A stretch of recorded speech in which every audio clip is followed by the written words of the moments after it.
So for a transition element complex, the energy change when an electron is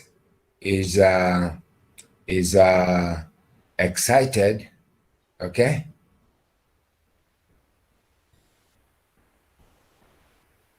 The energy change has a wavelength because energy is equal to what? Energy is equal to Planck's constant times frequency. Frequency is 1 over wavelength.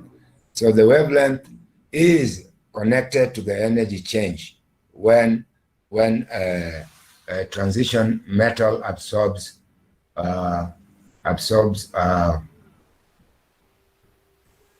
energy.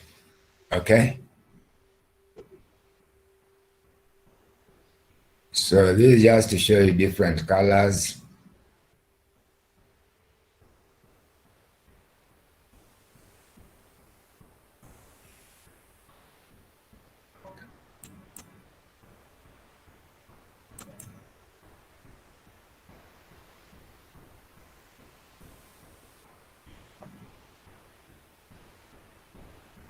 Okay. You can see that different oxidation states will give you different colors for manganese. Okay. Oxidation states, most transition metal oxidation states are brightly colored. I think what is important for us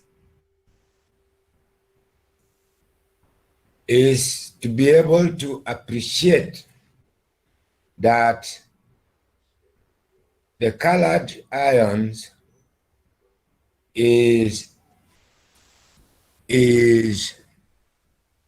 formed as a result of a ligand approaching a cation, a transition metal. The d orbitals are split to 2 energy levels. Now, when an electron in the lower energy level absorbs energy, when an electron in the lower energy level absorbs energy, it is excited to a higher energy level. That energy difference has a characteristic wavelength that gives us the color that will be observed.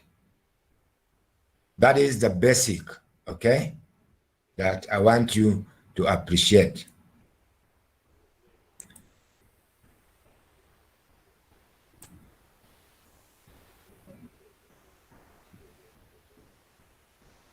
This is just a simple question here. A hydrated transition metal ion is colorless.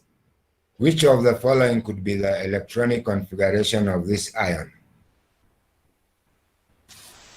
I just want you to think about that.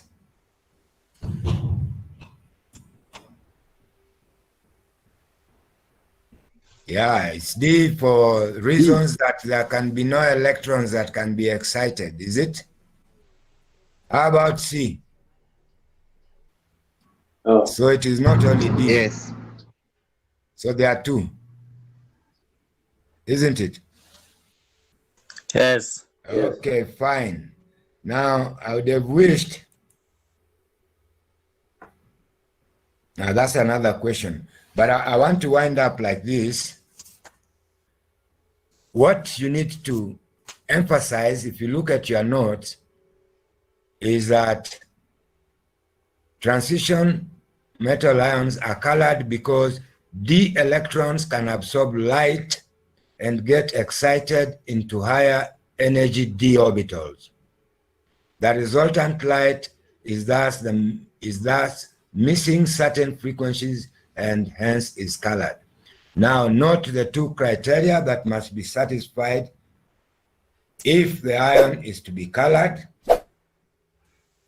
1, there must be a splitting of d orbital. This only happens in the presence of ligands, and thus only complex ions are colored. Very important. You'll be able to see that in your notes. It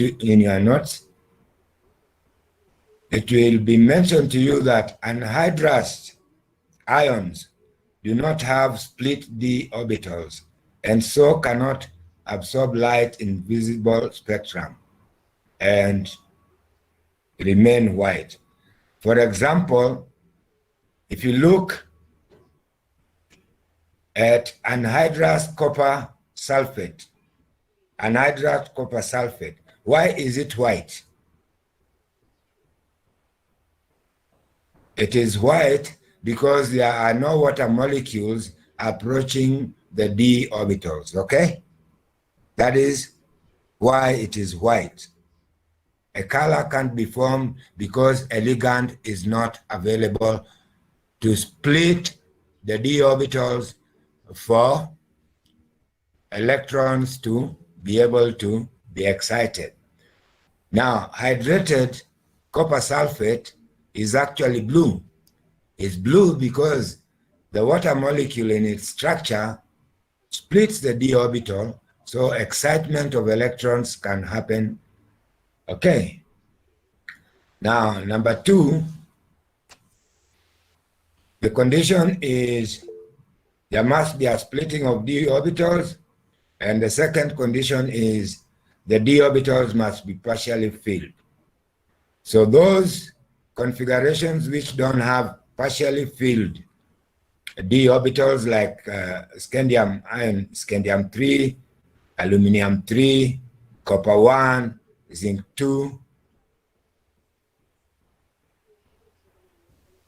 these metals have no empty orbitals into which the electrons can be excited, and the ions will be colorless. So I was just saying the use of color in analysis of complex ions depends on the ligand, the coordination number, the oxidation state of the metal, and the identity of the metal. Okay? You will be able to read that. There's something there about use of UV-Vis spectrophotometry. We'll be able to discuss that if we have time. But the other thing that I want you to really follow from your notes is the other applications of transition metal complexes. Okay? And there are several. There are about 5 of them. I want you to understand all those processes because they will be very important in answering the questions that we will be sending you in due course.